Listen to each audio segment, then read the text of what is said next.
5 things you can do to enhance your bodybuilding experience. Now, today I wanted to give you 5 practical tips that you can apply to your own training, your diet, and your mindset to improve the bodybuilding experience for you, and in the end, lead you to better results and staying away from chronic routine changing, second guessing yourself, and just messing up in general. So let's begin. Now, the reason that this video came about is a lot of it is based on my training partner. So I have a gym buddy who we go to the gym regularly together, and his name is Jack.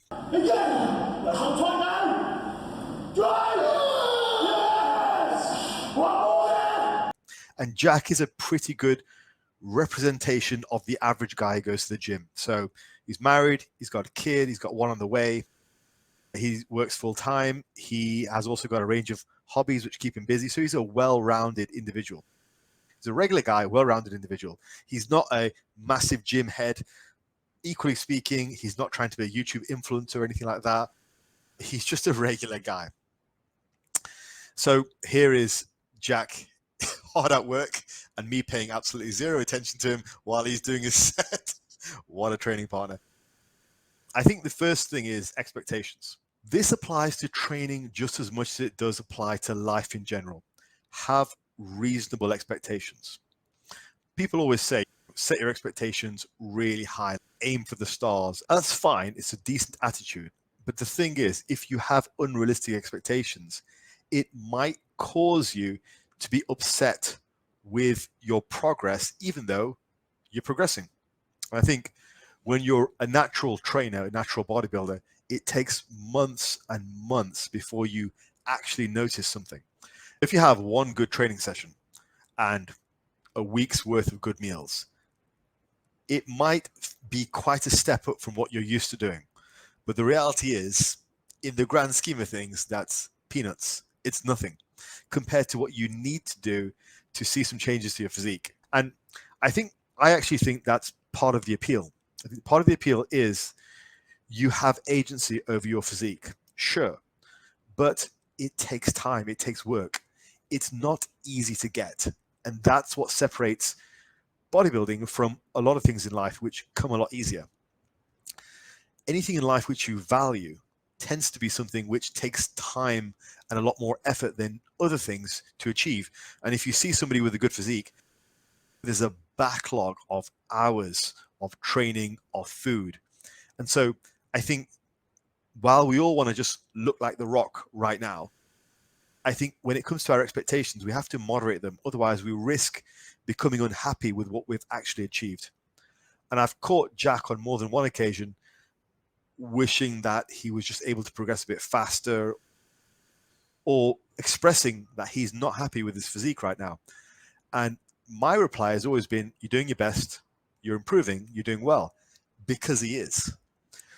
I think it's perhaps his own expectations of what he wants from the gym or when he wants it that is causing him to be upset. Whereas if you look at him and you look at most guys who go to our gym, he looks better than most guys who go to our gym.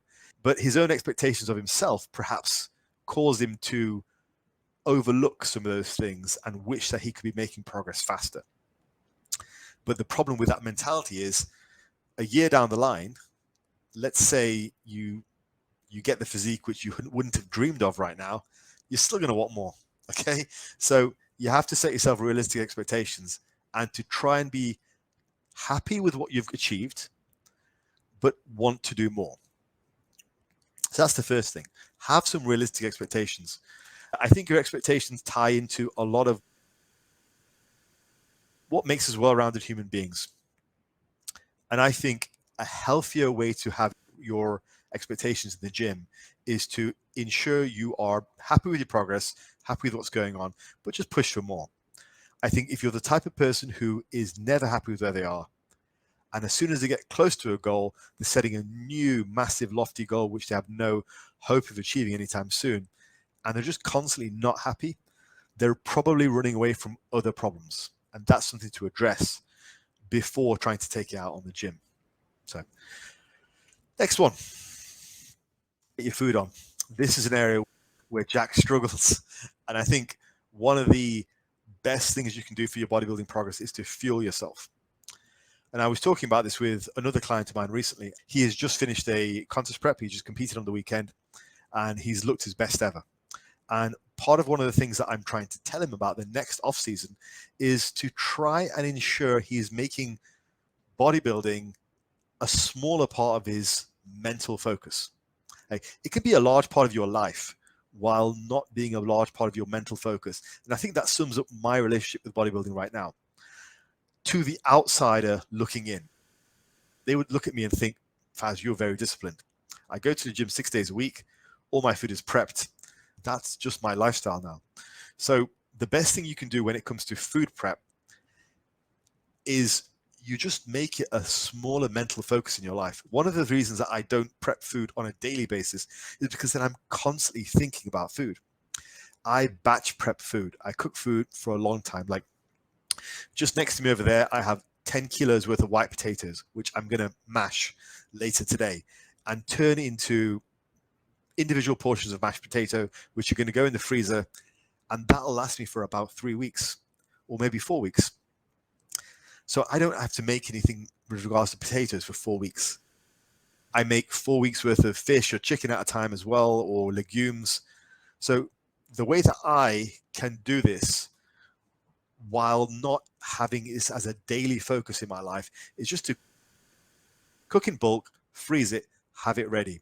And for me, that's the way of reducing the impact that thinking about bodybuilding has on my lifestyle, because I have a lot of other things to do. Prep your food to make sure it's always available.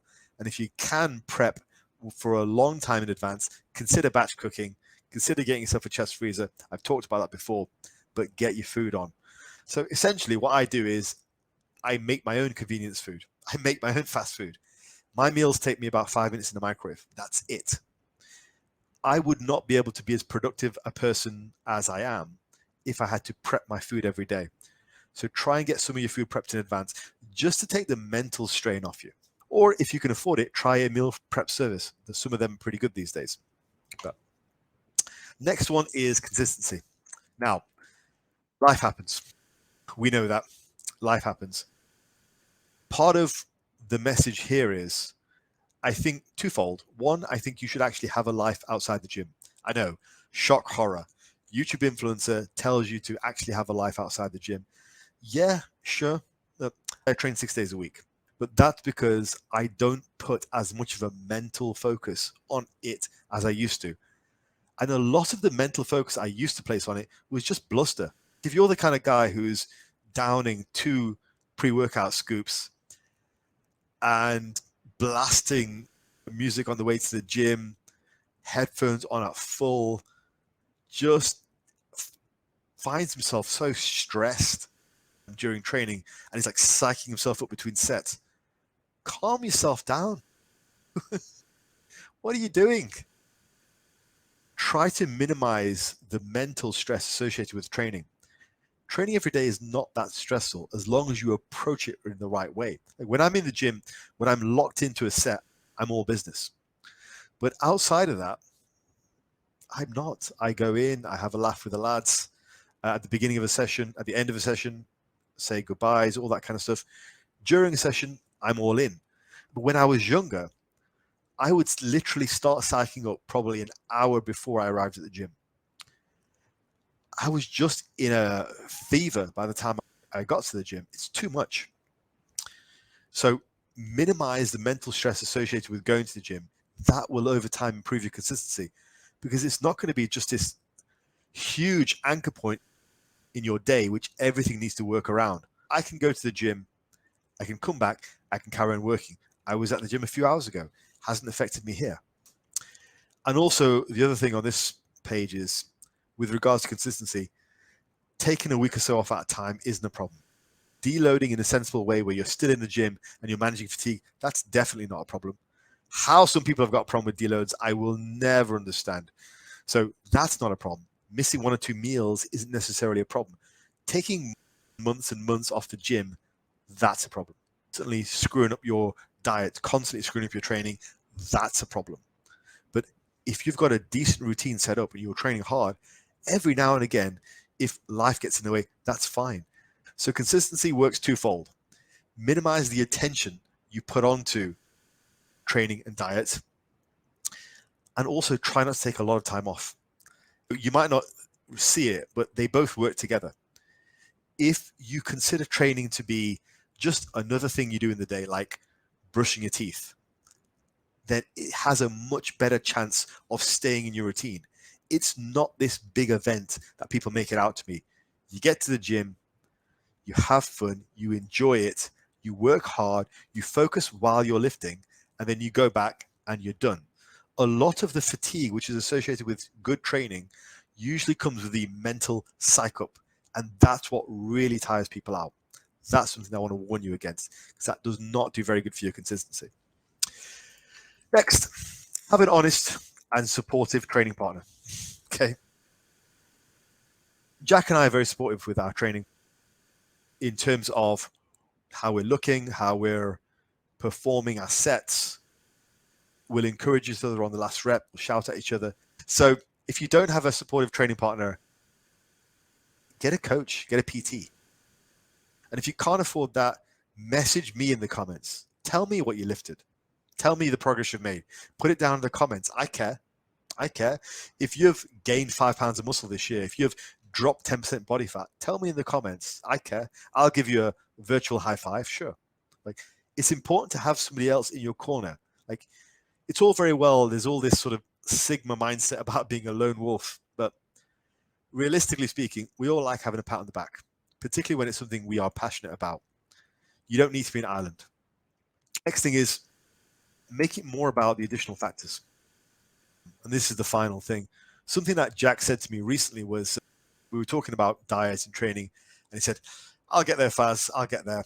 And what is there? That's my thing. What exactly, where are we getting? Because bear in mind, as soon as you achieve a goal, you're already setting the next one. And I said to him, look, you've got to focus on what training is actually giving you already. Training is a great relief valve for your mental health, for your physical health. And it's just good bants. It's a good laugh. We go in, we talk some crap, we have a bit of a laugh. We always have a funny story to tell or a question to ask each other. And that's what it's about. It's about having a good time and enjoying training for not just the physical benefits, but everything else it gives you as well. Yes, training is the best thing you'll ever do for your physique. Bodybuilding is immensely positive for you done in the right way. But there are also a massive amount of other benefits which come into play, like things to do with your mental health, your long-term physical health, and just camaraderie with the boys or with the girls, whatever your thing is. Enjoy that there. I'll get there. There is right now. Today was there. A few hours ago when I was in the gym and I was training chest to back, that was there. Tomorrow it's going to be delts and arms. That's going to be there. Right now is there. Everything you have right now is there. Make it about the now, but try and strive to have that balance between what am I aiming for versus what have I got now.